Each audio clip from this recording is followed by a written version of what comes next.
this is your first intro into Just Solutions, we are a national climate justice organization working to support environmental and climate justice coalitions and organizations at the state level to make sure that they are able to pass and get healthy and resilient policies that are community driven and community oriented.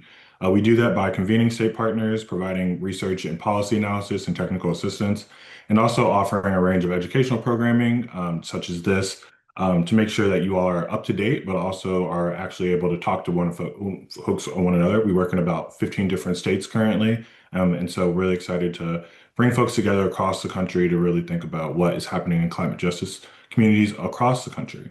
Next slide, please. So as I mentioned, this will be recorded. The affordability webinar series is really about talking through some tools that Just Solutions has created to make your jobs easier as climate justice advocates. That includes our affordability framework and also our affordability policy library, which looks at model policies to potentially pass in your states and locales. Through that, we're bringing together experts across the country who are working on these issues to make sure that you have the most up-to-date information, but also that you can ask them any questions that you'd have to hear from other folks about strategies that are working in their communities or their states, and also lessons learned to make sure that you're not up against the same obstacles, for example, or that you are able to just really hear from other folks as much as possible. The first webinar in the series was about household protection. So really looking at how do we protect households now and make sure that their bills are as low as possible. The second series in this series, the second webinar in this series was mostly about utility reform and accountability. So really taking a step back and looking at the systems-wide issues that are affecting affordability. And so how can we hold our utilities accountable? And also what are some reform metrics and reform mechanisms that folks are using to really think about this from an affordability angle? And today we'll be focusing mostly on building decarbonization. So looking at building decarbonization as costs are structured through rate design, capital recovery, and other program rules. How can that drive bills down, but also how can we decarbonize our buildings in a way that is affordable for the most needed communities to actually be able to access that? And with that, I will pass it over to Crystal Bernard, who's one of our state strategists, who will be walking through the agenda and also a little bit more about the lesson today. Yeah, thanks, Brandon. Like Brandon said, I'm Chris Bernard. My pronouns are she, her, hers, and I'm in Detroit. And I'm working on the states team with Brandon. And so I'm happy that a lot of y'all came back for our third session here. But we'll start with why decarbonization matters, then open up to a polling perspective, and really hear what voters are actually watching for as far as voting decarbonization conversations go, how they'll judge decisions based off of building decarb. And then we'll have a panel. We have some excellent experts to talk about cost recovery and access. Then we'll open it up to discussions and breakout groups. So, building decarbonization has the potential to reduce household energy bills. And when we say building decarb, we're talking about things like electrification and efficiency upgrades in homes, not so much utility scale generation. You might hear from some panelists like touch on that aspect as that's a part of the situation of building decarb and understanding how rates can be structured. However, but the outcomes of building decarb really depend on how building investments are financed and how costs are recovered. And so, how costs show up in rates and on customer bills, whether through upfront costs, monthly charges, or program designs, matters. And we'll be talking about that. And there are some cases where those expected bill reductions aren't showing up. So, the question we're going to try to unveil is where and why is that happening? What's shaping those outcomes in practice? And how do we engage to improve affordability? So next, we'll start with a polling to ground us in how people are experiencing and thinking about these costs. And then we'll move into a panel later to really unpack how these decisions are being made and how they're showing up for households. And then we'll close with a discussion to connect that back to your state context and really see what opportunities might arise to improve affordability outcomes. So with that, I would love to pass it over to David and Leah with the Environmental Polling Consortium to give us a view of how voters are thinking of building decarb. Awesome. Thank you so much, Crystal and Just Solutions team. I'm gonna share my screen. All right. And yes, Thank you for having me in this space. I'm David Gold. I'm the director of the Environmental Polling Consortium, or EPC, joined on this webinar by my colleague Leah Zemeznik. And what we do at the EPC, just for a brief intro, is we essentially analyze and aggregate public opinion for the environmental movement. So we are a movement support organization. Most of our resources are intended to benefit the broader community. And my colleague Leah will drop some links in the chat for those who are interested in accessing our resources. Um, and to kind of set the stage in terms of where public opinion is on building decarbonization, these are just some of the key takeaways I'll touch on and demonstrate in the data. But kind of the big macro point is that costs kind of rule everything right now in terms of voter perceptions, in terms of public perceptions, the way that they evaluate policies.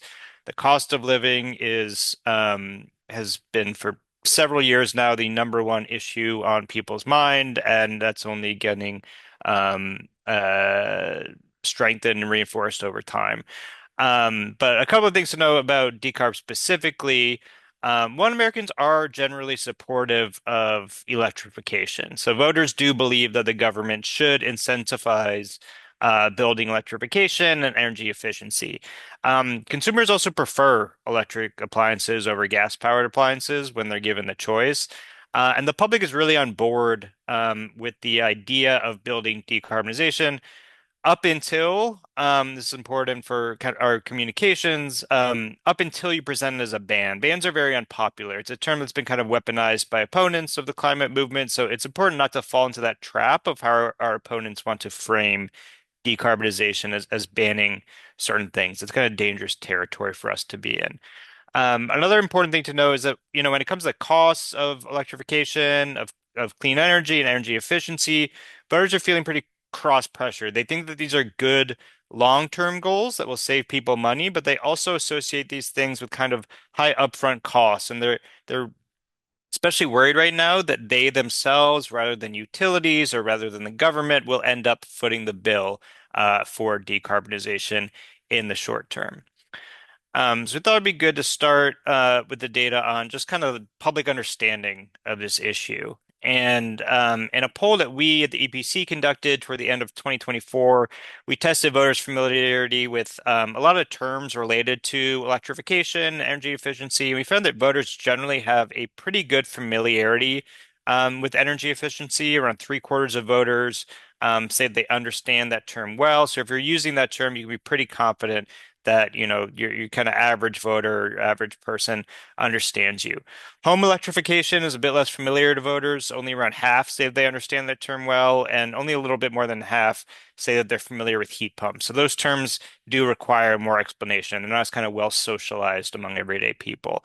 We didn't test decarbonization specifically here, but I do imagine it would be kind of in a similar place, sort of in the middle, with a lot of voters not really being sure what that means in the context of their home or building, just because it's a word that people don't generally use or see day to day.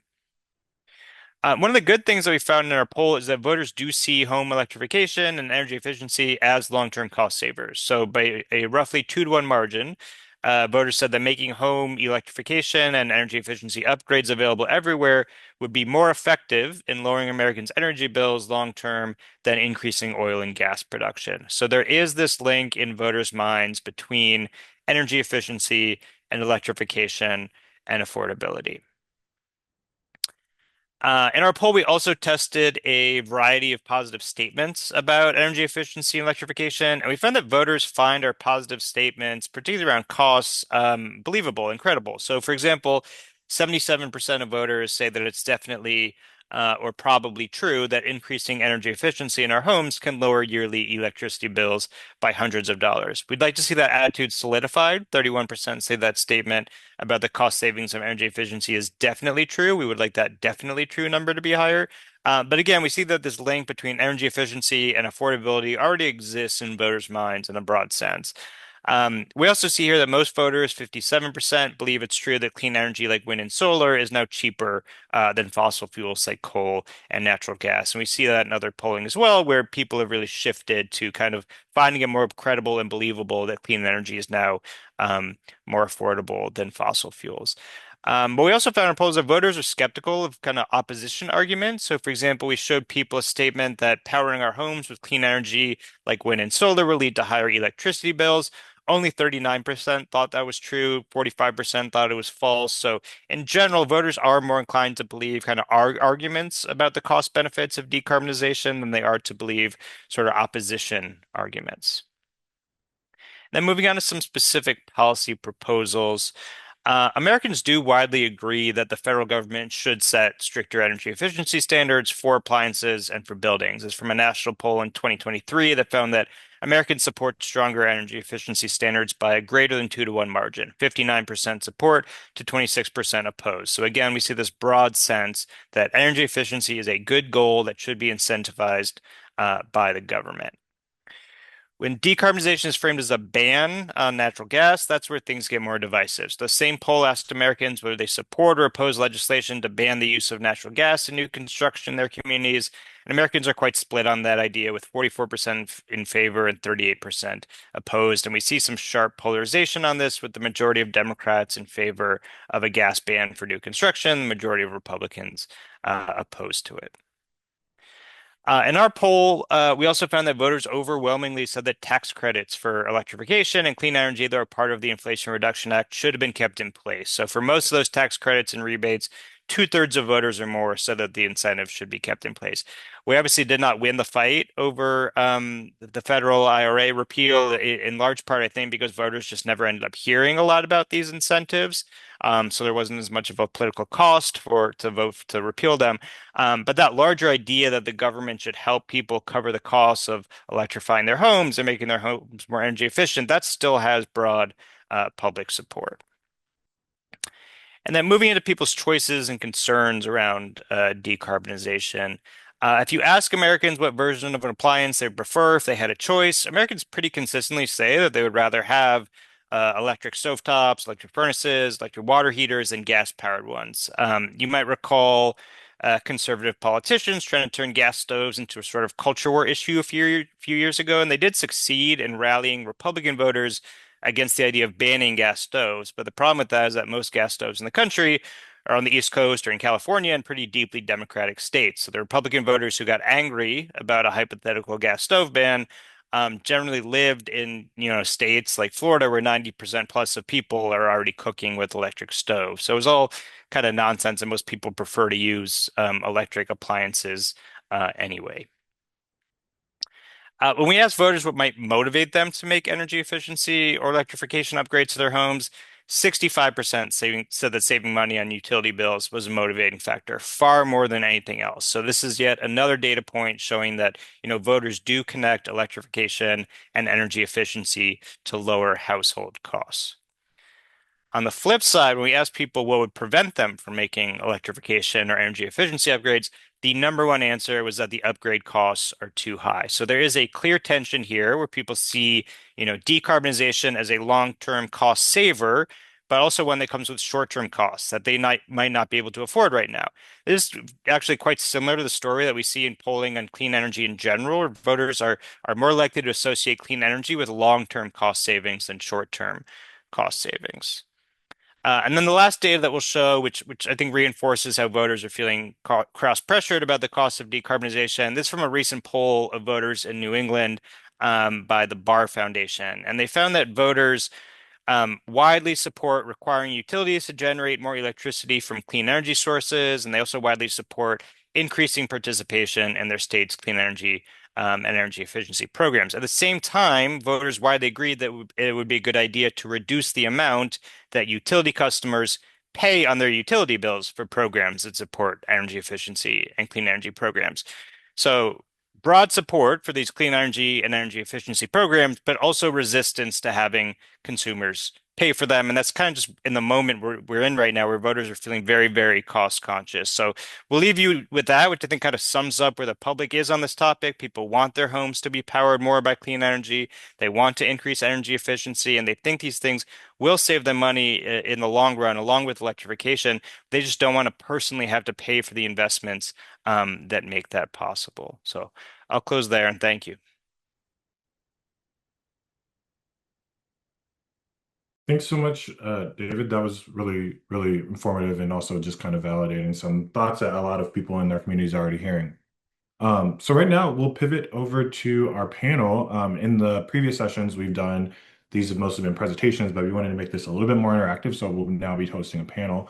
And that panel includes Arjun Makhijani, who's a senior fellow at Just Solutions. He works on energy systems and how decarbonization and utility investment is shaped into cost, rates, and long-term affordability. Lauren Peltier from Maryland Energy Advocates Coalition, who works on state policy and implementation with a focus on rate design, decision making, and program structure.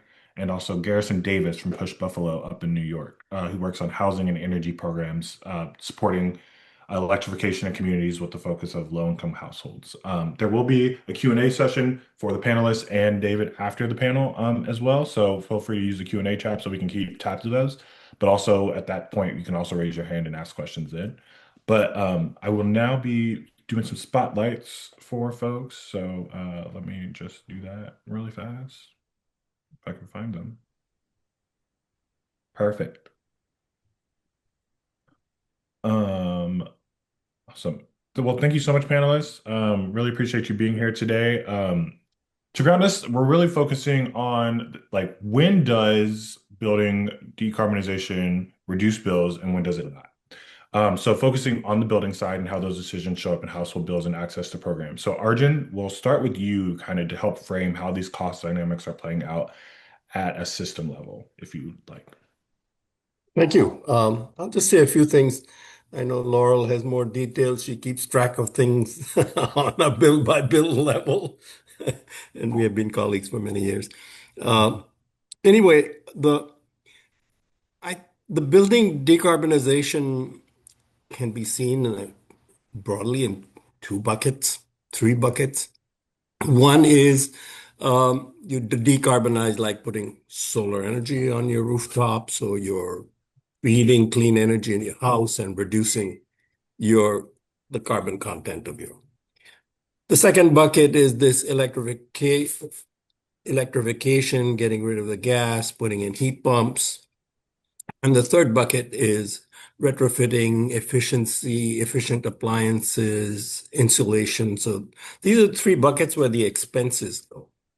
Now, if you look at how it's financed, usually it's in some kind of a ratepayer charge, or in Maryland, for instance, Maryland is part of the Regional Greenhouse Gas Initiative and generates tens of millions of dollars of revenue every year which is basically a carbon tax on electricity, a small carbon tax on electricity.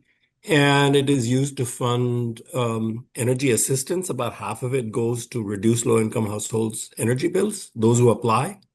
And there's a gap between those who are eligible and those who apply. And the other half goes into decarbonization. Some goes into electric vehicles, some goes into efficiency programs, and so on. There's also a direct charge on electricity bills through rates. And that's where many of the benefits and the issues come in.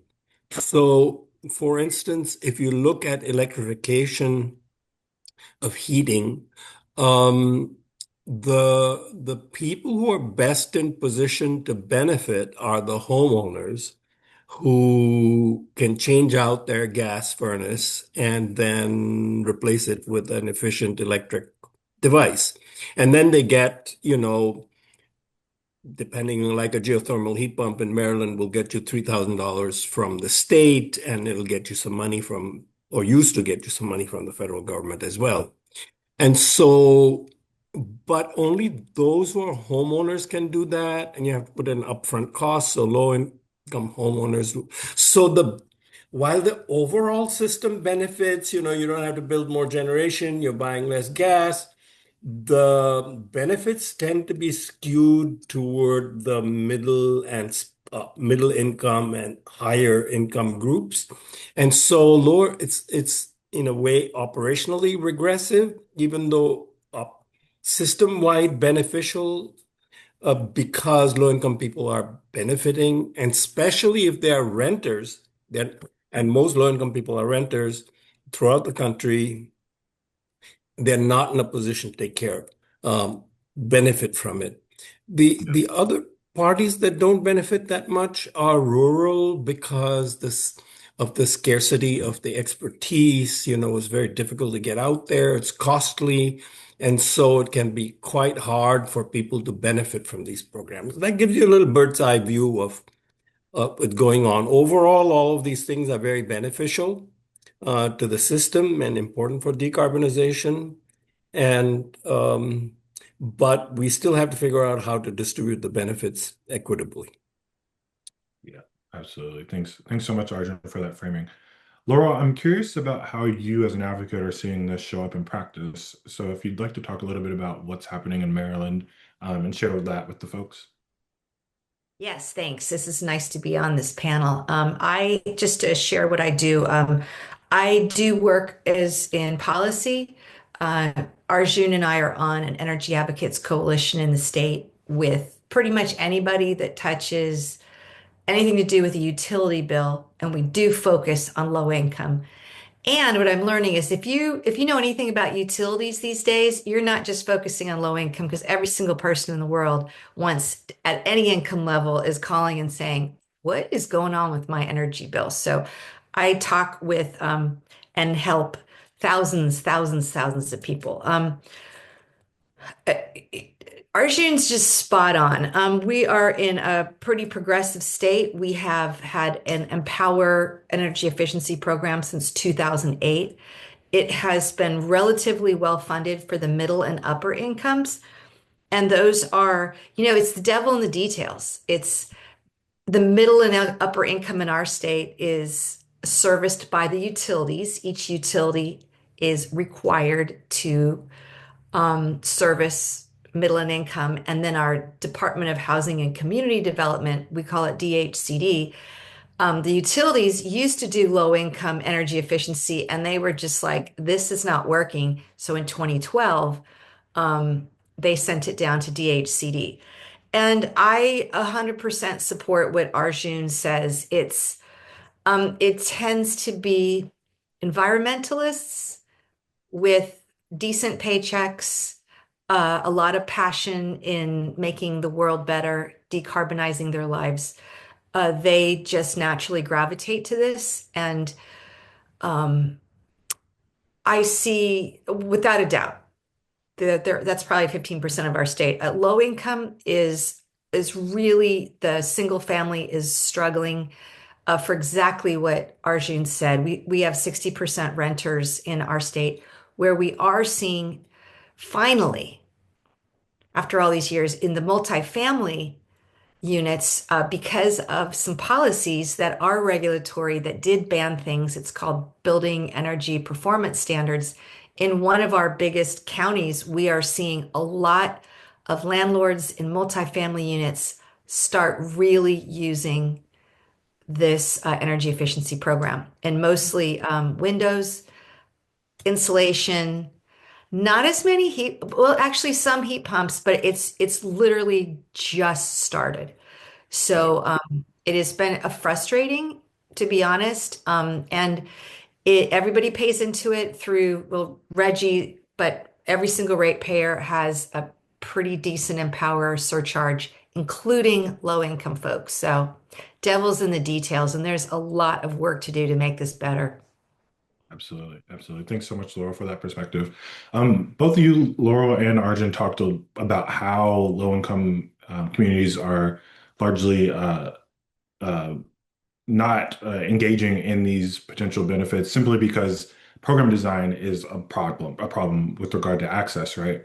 And so I'm curious, going to you, Garrison, how do program design elements most often limit participation by low-income households and communities? And what have you at Push Buffalo done to, get around those, reform those access issues and whatnot? Definitely. So, firstly, I would say that New York in general is there's a lot of overlap with the program with Maryland, and then there's some key differences. So, for example, just like in Maryland, we also pay into a ratepayer fund, which ultimately is used to fund a lot of these building decarbonizations and energy efficiency efforts. What makes us, I think, a little bit different is the structure in which those programs are administered. So, for example, you'll see me right now. I'm wearing my Western New York Clean Energy Hub shirt. So, Push Buffalo is the lead organization for the Western New York Clean Energy Hub. And so, New York's approach to energy efficiency and building decarbonization has been to essentially break the state into regions. Then from there, take those contributions from electric ratepayers, and then distribute that money among those regions in order to do energy efficiency outreach and really reach the people who are sort of falling through the cracks. So in our case, a lot of the programs that we do support, such as Empower Plus, as well as our appliance upgrade program, the programs that we support are actually tailored towards low and middle income communities. Based on how much money you make, you're either eligible for more or less. Um, you know, you're eligible all the way up to your the work being done being completely free. And so the approach has really been holistic and not just thinking about residents and homeowners, but also think about commercial properties as well as like other nonprofits, places of faith, and houses of worship. And then tying in a workforce development component as well, the focus has really been on connecting local contractors who can then actually come in and perform the energy audits, make the changes that need to be done, um, to a person's home to make them, more energy efficient than they were before. And so that is, I guess, one way that we're like really focusing on low and middle income communities is through our outreach, making sure, we're meeting people where they're at, we're connecting with them. And then from there, the state has programs to support us on that. And then just to take it a step further, through Push Buffalo, we also do um, like home retrofits. So we do have funding from another state agency, which actually allows us to take the work that we've done with the Western New York Clean Energy Hub and take it a step further by getting people their energy audit, letting them know how much electricity they're using, sort of where they're losing money at, right? And then from there, on top of the basic changes that are made by our contractors, we take a step further by actually renovating their homes, making replacing windows in some cases, replacing roofs, and just adding to that energy efficiency of the home itself. Awesome. That's really awesome. I'm curious, Garrison, two things. One, how were you able to bake in language into those programs at the state level to ensure that Push Buffalo was kind of the key convener for how getting this money out to the communities and also providing, workforce development programs and training? And then the second question I had, which is just around outreach in terms of how you're making sure the community knows that this is even an option for them. Definitely. So to the first question, it actually precedes me. I'm coming up on my first year actually in the director of community energy role here at Push and with the hub. And so from what I understand in the research I've done, essentially about 5 to 6 years ago, and I sort of put out this RFP essentially to establish these hubs. And so Push Buffalo had already been doing housing, like quality housing work in the region. And so we applied and were accepted a as kind of the lead organization in that sense. From there, the way we were able to, I guess, also be accepted was by bringing in partners. So, for context, the Western New York Clean Energy Hub, we focus on 5 counties in Western New York. So Erie, Niagara, Allegheny, Cattaraugus, and Chautauqua. And so with that, we have partners who are stationed in each of these different counties who can then do the outreach where, our capacity as push might not be able to reach. And so I guess leading into your second question, thinking about, how do we do that outreach? It's through a number of ways. So, we're able to create our own flyers and our own like social media posts that do have to be approved by NYSERDA. So that way we have that consistent through line of information and to be shared with the larger community. But then, we're also going out to events. We're doing a lot of tabling. We're right now in the process of revamping our website and our social media to think about, how can we, tailor some of these like uh, just small little tips and letting people know about ways they can be more energy efficient and still make it interesting and sort of draw them in and invite them to reach out to us and call us. And then we've also put out TikTok videos and done some experimenting with that as well. Oh, that's awesome. Cool. Very cool. Very, very modern, I would say. Laurel, I'm curious, going back to kind of how you're seeing rate structures being um, implemented throughout Maryland. What are you thinking? How are you thinking about low-income communities understanding what rate structures are even options for them? Or how can they, reform rate structures if they're inaccessible, in terms of not being able to engage in regulatory processes or things like that? So, so I have to ask you just to make sure, Brandon, I'm getting your question. How do we engage low income folks to get to be part of the process on race? Yes, rates. Yeah. Oh, that's a great question. I would say we've done it through advocates for low income folks. So, for instance, like National Consumer Law Center, um, the 211, United Way, Cancer Support Foundation, we've CASA. It's a very organic way of bringing everybody together in sort of this monthly unit. We talk once a month and staying on top of, so like my job is to really stay on top of the rate process, all the mechanics behind the scenes with the PSC, and then to simplify it and just say, okay, we need voices on this date. You need to say this and you need to write in. Um, I definitely think we could do a better job, and it is happening because the rates are so high right now. Our rates have doubled for electricity and tripled for gas. I can't even begin to tell you the average rate right now is 22 cents for electricity and it's $1.85 per thermogas.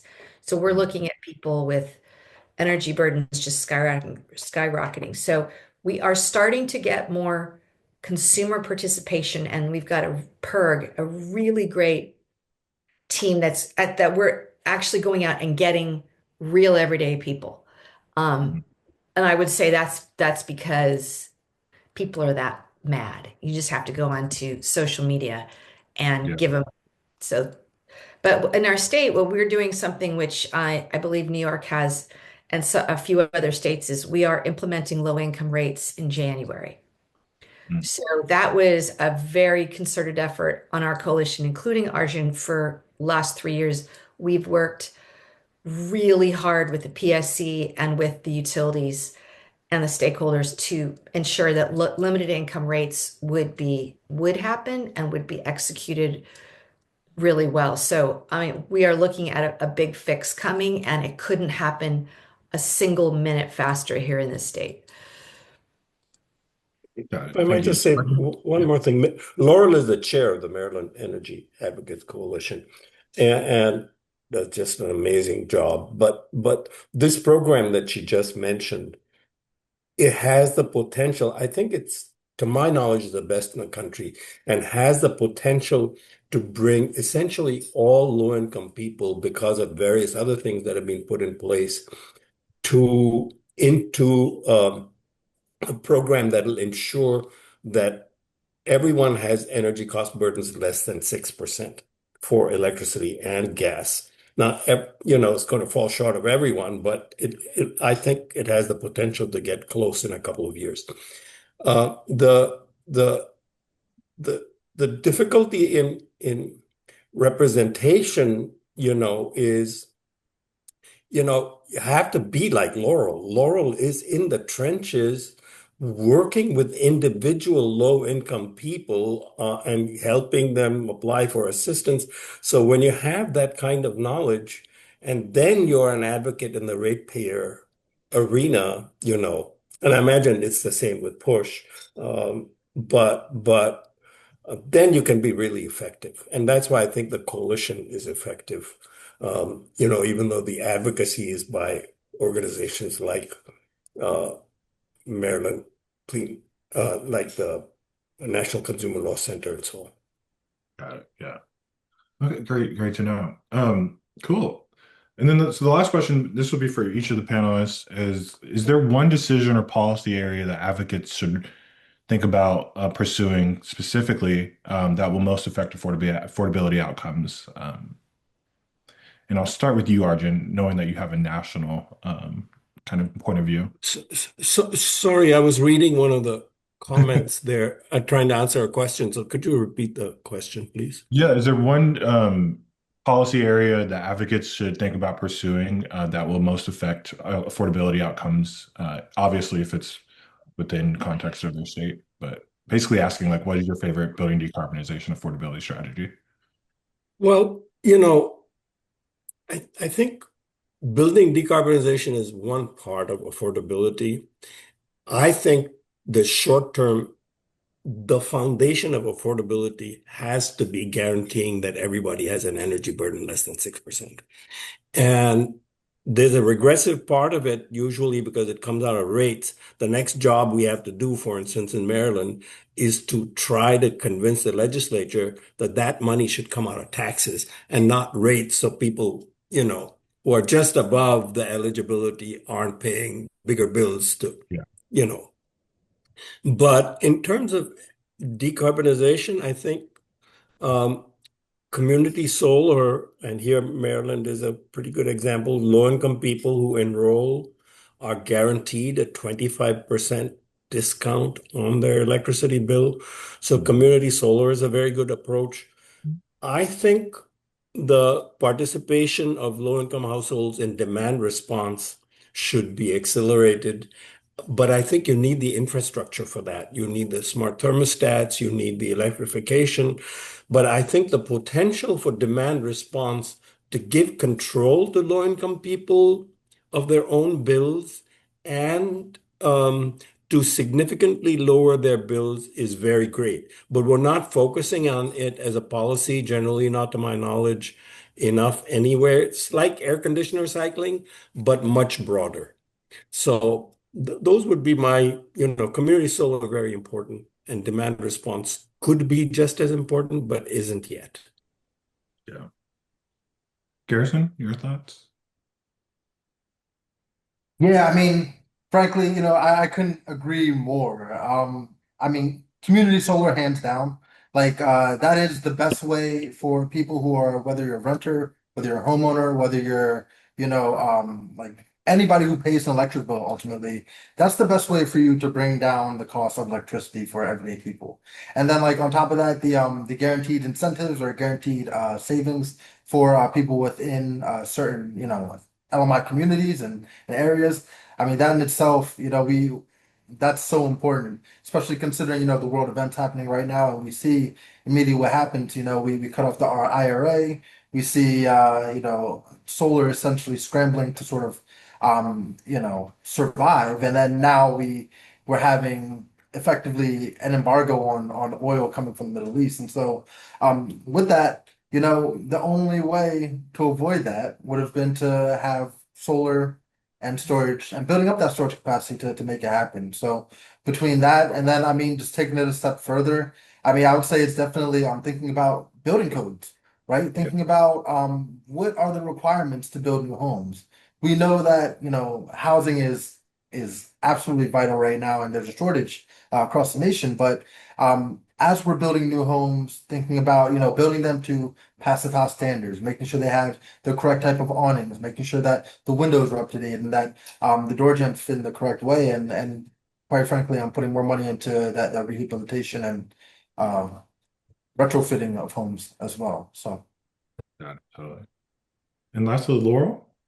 I love this question. Please, for all you advocates out there, learn from us. First, whatever teams you have, policy, technical, anybody, you have to go out in the field and you need to look at the condition of limited income buildings.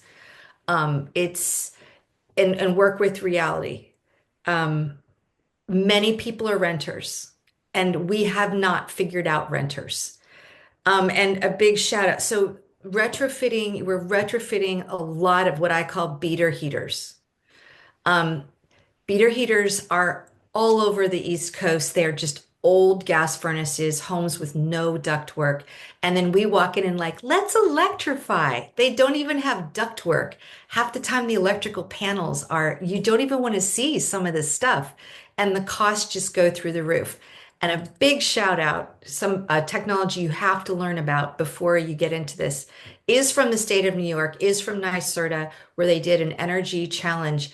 And they said to this HVAC world, which is, I'm sorry, part of the problem too, because it is extremely expensive to electrify, is how could we do this in high-rise buildings? And they came out with two companies winning window saddle heat pumps that go into a window and they plug straight into a 120 volt outlet. They don't require the new electrical panel. They don't require all the stuff that when you go to these homes, you just realize, oh my God, this job just literally has $25,000 added onto it. So I would say, with electrification is get out in the real world and try to come up with packages that can actually work. And it's pretty tricky. But these window heat pumps, I think, are a massive solution for middle-sized and smaller apartments, mobile homes. They always get overlooked. They never pay back, so they don't get anything. Um, and just really start digging into the numbers, and you'll realize that there's a lot of people that it's pretty tricky to electrify. So Yeah. renters, window heat pumps. Thank you, Laurel. And thanks all the panelists for your great advice and also just your anecdotes about what's happening. This was really useful. And so we're going to kick off into a Q&A really quickly and also allow David to come back and answer some questions. You all are a very talkative group today. And so there were a lot of questions happening in the chat that were being answered ad hoc. But if there are other questions that folks have right now that weren't answered, please, Crystal, feel free to raise those up at this moment. Yeah. So we have a question from Yukon. Do you have a sense of what share of financial assistance / policy attention is given to building decarb versus weatherization? Are these policies and assistance programs usually independent? Yeah, I did answer the question in the chat. I don't have national data, although I'm supposed to have national data. This probably varies a lot by state. I put in a link to an Empower Maryland report. It's not the amount of money actually spent on weatherization, it's the amount of the Empower public money collected through rates that is spent on weatherization, that is weatherization incentives, the subsidies for people to get audits in their homes, and a subsidy for the actual implementation of the weatherization, which is small relative to the cost of weatherization. But weatherization is relatively small compared to, say, appliance incentives. But that's Maryland. I don't have a general answer for you. I'm sorry. Thanks, Yeah, I Eric. guess if I could throw my 2 cents in here, as far as New York goes, I would say the approach is really like kind of to tackle, feed two birds with one seed. I think there's if we're gonna break down like decarbonization versus weatherization, I think it's almost like a target or like then weatherization really fits into decarbonization in the sense that if you're able to like seal your home, the envelope of your home in order to protect during rainstorms, during like snowstorms, during windy days, right? And you don't feel that draft, then not only are you weatherizing it, but then you're also making it more energy efficient. And so I would say, yeah, the goal there is to really kind of tackle both in the same swing. Yeah. 100%. And that's all policy, and that is execution with your agencies to braid and stack all these various programs and funding sources. Um, and that is tricky. Our state's definitely getting better at it. And having case managers so that you don't leave that up to the consumer, because a lot of times that's how we do it. Oh, this money comes from here and you do that. And then the consumer just gets completely confused. But I'm definitely seeing in multifamily, I'm seeing them stacking it. And I just ran the numbers for 2025. And I will say, I mean, for someone like me who's been so kind of bummed about this, it was the first time I just went, ah, finally, something's working. When you see uh, just as much, I saw a lot of heat pumps and a lot of insulation. That's great. Yeah. Okay. We had one attendee who was raising their hand. So, Mark, I'm going to let you come off mute and ask your question. You should be able to chat, Mark. Audible now? Yes. Okay. I've been involved with the policy committee of the New York Renews Coalition, which has been engaging with these issues for a number of years. So a few ideas. I think the financing issue is key, and that there are two concepts that I think, if we can communicate them, are the key to the solution. One is polluter pays, and the second is full front end financing, because solar energy is free, wind is free, geothermal energy is free. All the cost is purchase and installation of the equipment. Second, this is, Amory Lovins has been saying this for a very long time.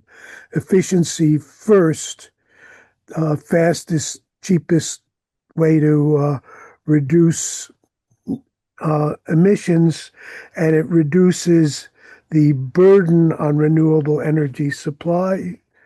The big challenge, as Laurel indicated, uh, apartment buildings.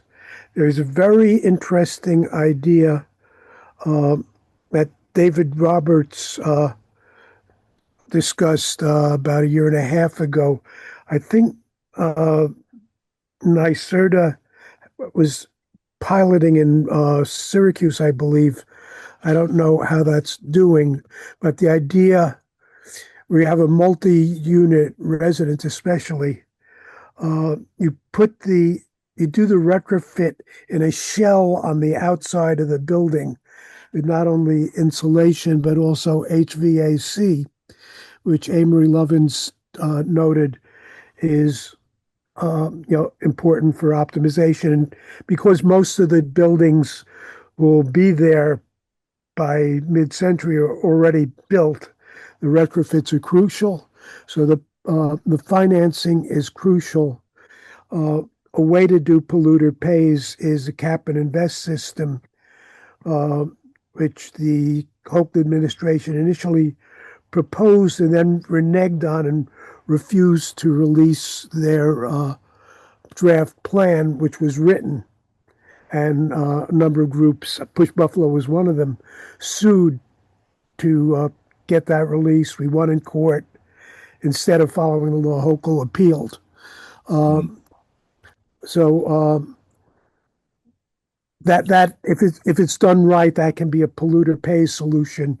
And if you do that at a sufficient scale for front end financing, that can be key to the solution. The other point on the, the only other point on um,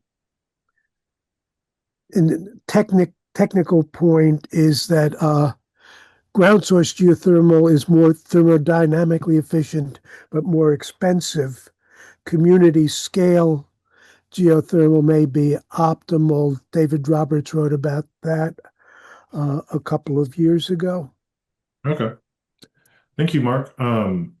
for that perspective. You actually hit on something that you're kind of like a visionary in that next session, we'll be talking specifically about funding and finance mechanisms for affordability solutions. So please, Mark, feel free to come back and join that one as well. Polluter pays will be a hot topic in that session, and that is in 2 weeks. So please, everyone, put that on your radar if you haven't already. But going back for the last question, Crystal, if you want to raise up one more question. Yeah, there's a question from Megan. Do any of you have experience working with energy efficiency or decarb programs that guarantee certain utility bill impacts? For example, guarantee against rising utility bills after participating in a program. They're wondering if that could be a good solution to help, quote unquote, bridge the gap as we try to electrify. So that was a big question, but Is that where the savings help pay off the cost? If you want to ask them, or yeah, oh, Megan raised her hand. Thanks, Megan. I will. Megan, you should be unmuted. Yeah. Hello, can you hear me? Yes. Yeah, great question, Laurel. I'm essentially wondering I'm calling in from California, and there have been some programs we've done actually in mobile manufactured housing where there was auto enrollment into community solar programs. There's also an additional auto enrollment into into an additional bill discount rate for participants in this program. And it was to acknowledge the exact scenario that you outlined after I put in my question, Laurel, which was serving households that either have a really poor performing building envelope to begin with, or who, because of financial decision making, are underutilizing things like cooling or water heating because they're making trade-offs every day between what appliances to use. And so inevitably they're going to see their bills go up, but we want them to benefit from those health and comfort and safety benefits. And so I know there are programs like on-bill financing that, leverage savings to finance programs, but I'm actually not thinking about that. I'm actually just thinking of how to serve like the historically and constantly deferred households by enabling them to participate and then committing for, some period of time, 5, 20 years, whatever it might be, to a supplemental utility discount rate. I think that's an interesting idea. Arjun, Yeah, this on-bill financing has been an idea, been around for decades, and it has been implemented. The the guarantee part of it is tricky. So I've looked into it in Maryland in some detail some years back, and I found the subsidies and the rebates and so on are given based on estimated savings, and the estimated savings tend to be overestimates. The costs are sometimes underestimates, and so in the end, you might wind up paying more. I do think that the idea of a guaranteed savings and on together with on-bill financing is very good. If you have on-bill financing without guaranteed saving, that can turn out to be a problem because if you're doing it based on estimated, it often doesn't work. As I sit here, I don't know of any program that actually guarantees savings, but I think that we should think about how to at least have a pilot like that in place. Yeah, I would say, I mean, from New York, yeah, we also don't have anything that like necessarily guarantees savings. I do know, in the event that you're behind on your bill, depending on what utility territory you're in, there may be a fund that low middle income communities can access in order to help pay back a little bit of their bills. But even that's being rolled back right now. There's a lot of like strife and sort of fighting around, the CLCPA, New York's climate goals, and some of like holding the utilities to uh you know to their responsibilities. But that was a solution at one point, yeah, but nothing necessarily guaranteed. And a lot of people end up getting kickback from that just because of, the popularity and demand for it. Somebody asked me about community solar. May I make a short response to that in Totally. the Q&A? Yeah, Yeah, go for it. so community solar is really important, something very important is being accomplished in Maryland in that we have a guaranteed 25% discount for low-income enrollees. There you can opt in, with your application for energy assistance that can be integrated. The problem I have with community solar, having done costed what it costs to build community solar, like a 2 megawatt installation, and then you're selling that in 4 kilowatt chunks to 500 households. That the cost is much less than what people are being charged even after the discount.